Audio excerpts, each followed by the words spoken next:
All right, here we have our Zerg player spawning in the red top right of the map, named after a cartoon show, which may or may not have been named after a card game. YugiOh.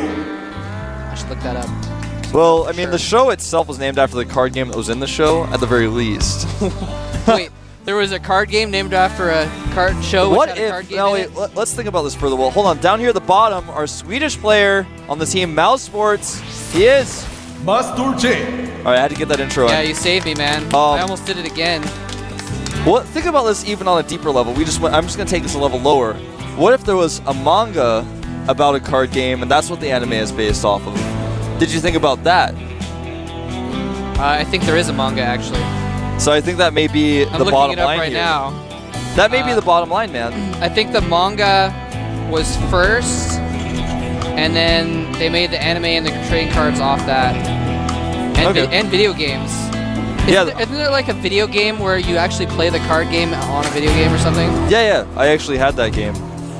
The best way to learn a card game, by the way, for those of you guys who don't know this, some of you might disagree, but I think the best way to learn a card game that's complicated, or if you want to learn a game with your friends, like when you're younger, like if you have a child, like a 10-year-old boy or something who's like trying to learn how to play this card game, or if you have like a brother, anyway, the best way to teach someone how to play a card game legitimately is make them play the game, because the game makes you play by the rules. Yeah. And then you learn how the rules are. Well, I learned how to play Pokemon, the trading card game, from the Game Boy, it was like Game Boy Color game, Pokemon TCG. That's how I learned how to play a Pokemon trading card game, man, because before that, people would just like put cards down, like this attack does this or whatever. They didn't really follow the rules. They didn't know how the prizes worked. Oh, yeah.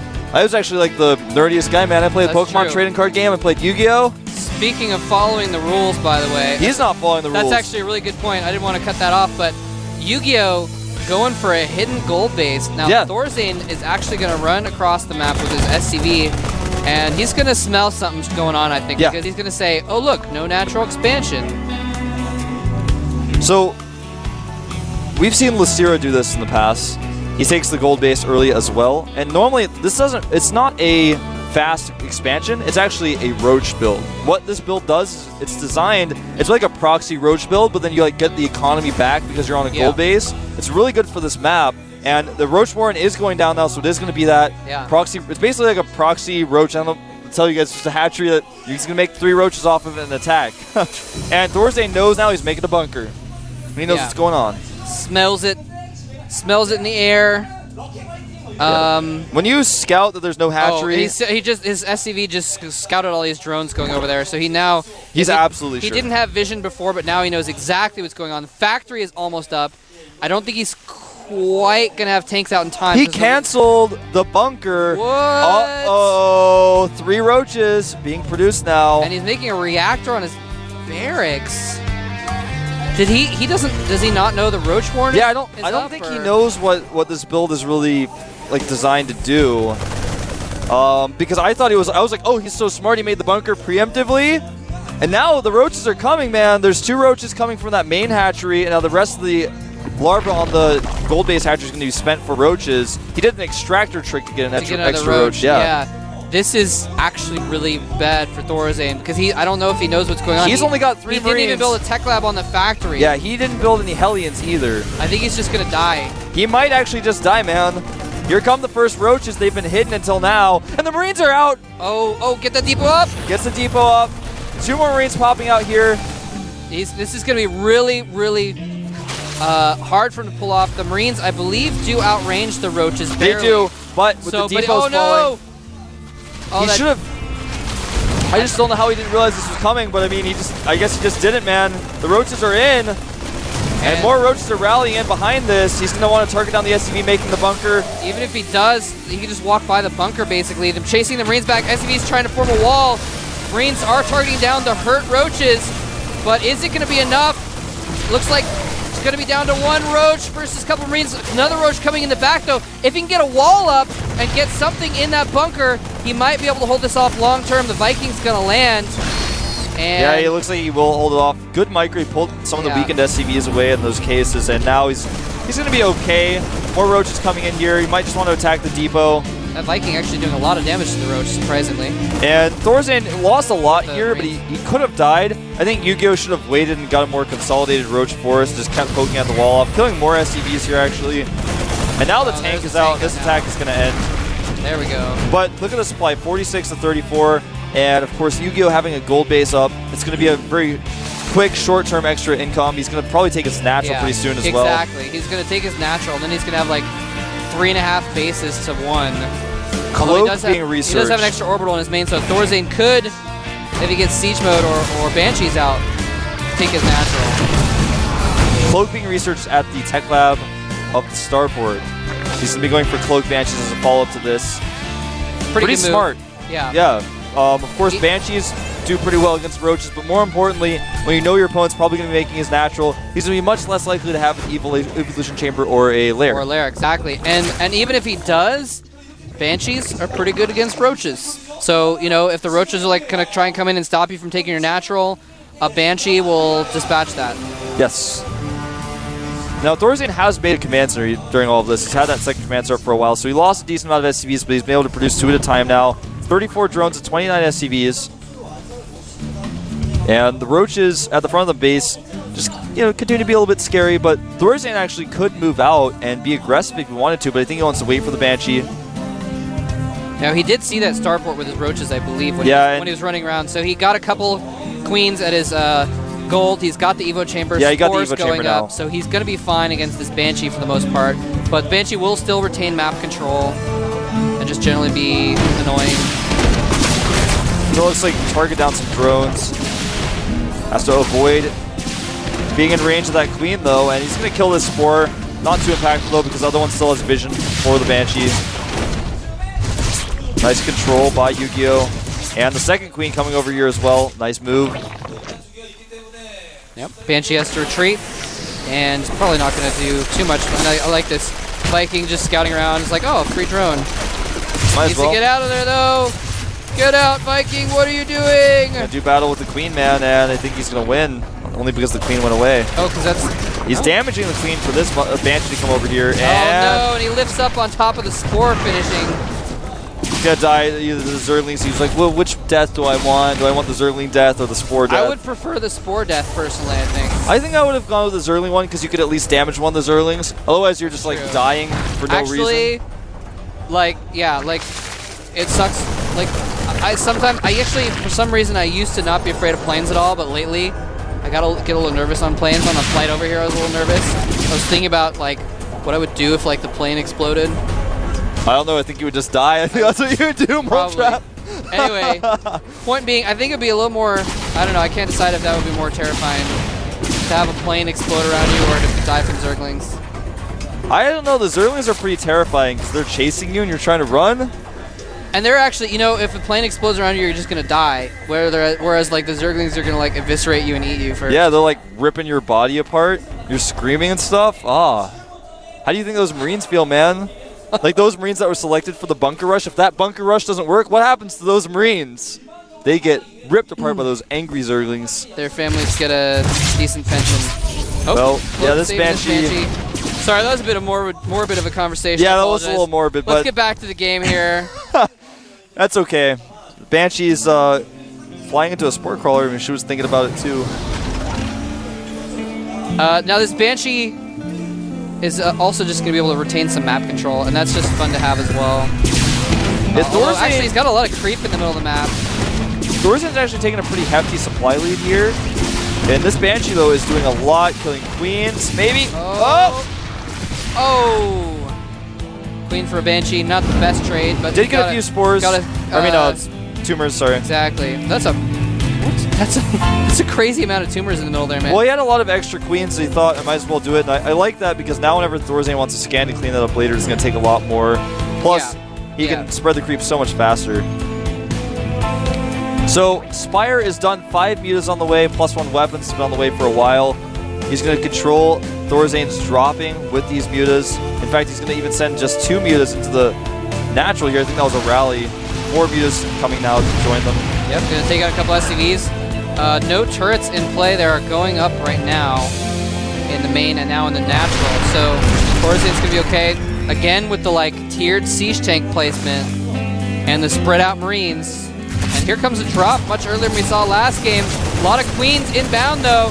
Is he going to be able to save it by killing the queen? But the Spore Crawler is there, takes out the drop ship. And those Marines are going to get a few Zerglings. But not... Well, they got a Queen. That actually wasn't too bad of an exchange. It was No, not too bad. Well, he was able to not the best, pull some of the units back. He's moved his tank support a little bit more during the middle of the map. And I love this positioning. He's actually set up another Xel'Naga Death Trap in the middle of the map. Now, this is something interesting.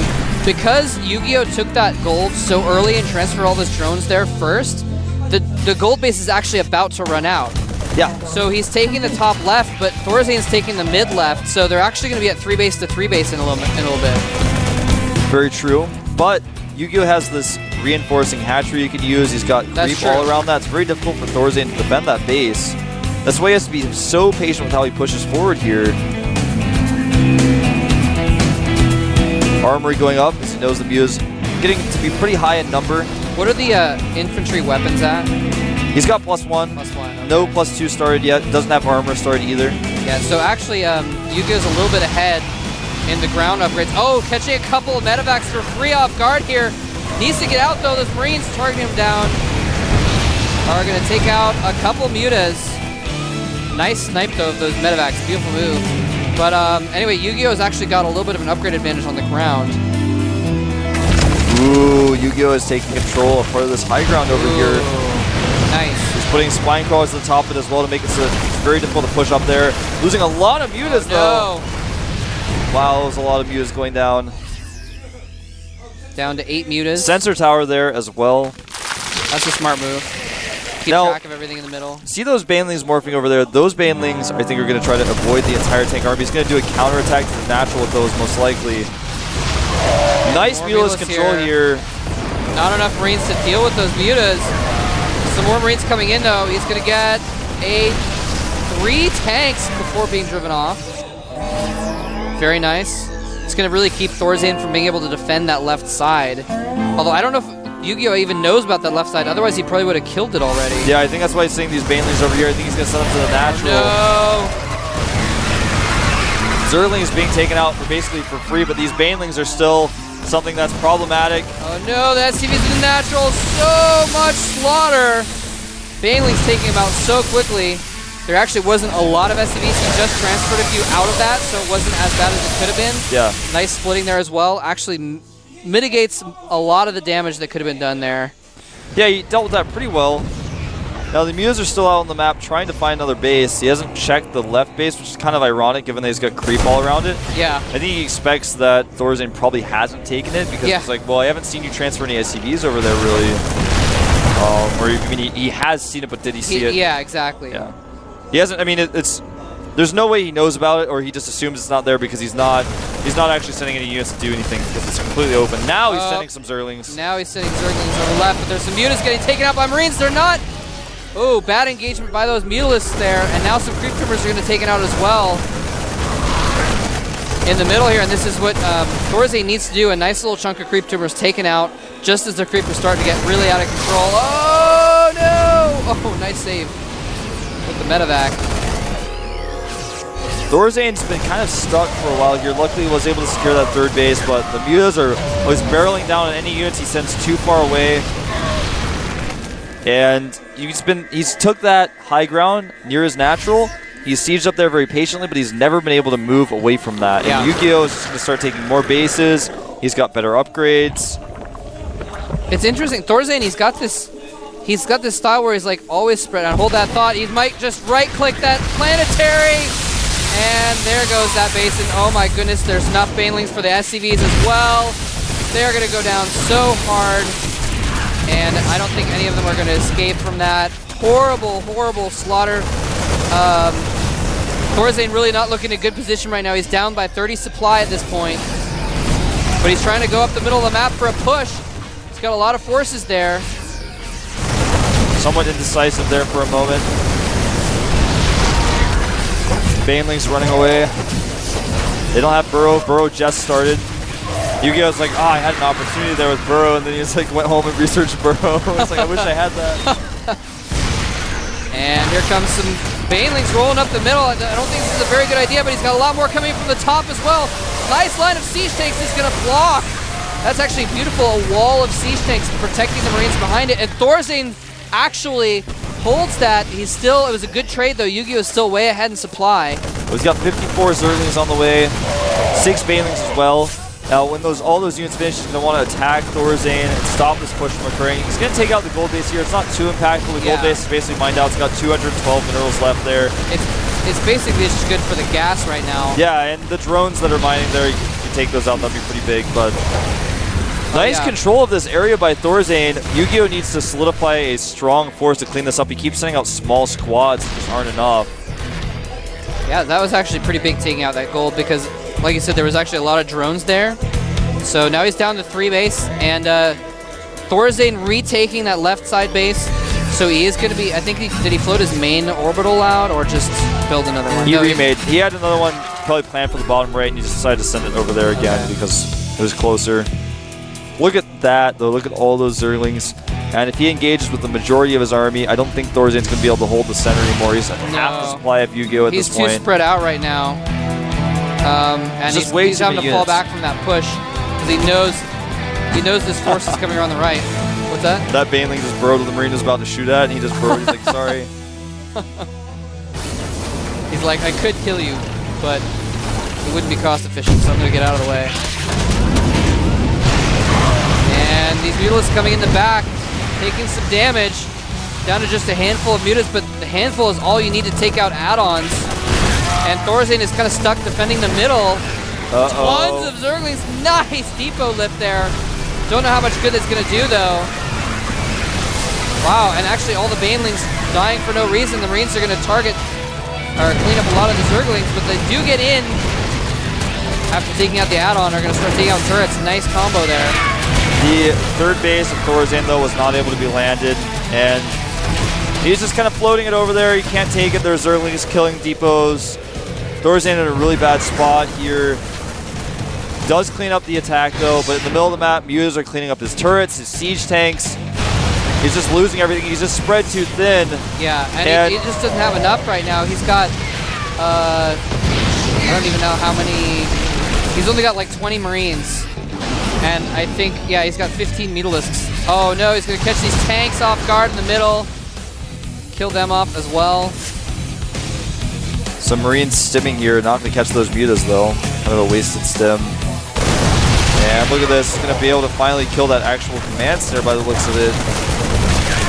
I think Thorzain has pretty much lost. Yeah, it's pretty much over. This is kind of the situation that we were in last game. That YugiOh was in last game, exactly. Maybe he's just giving him a taste of his own medicine. He's got like 3 times the supply.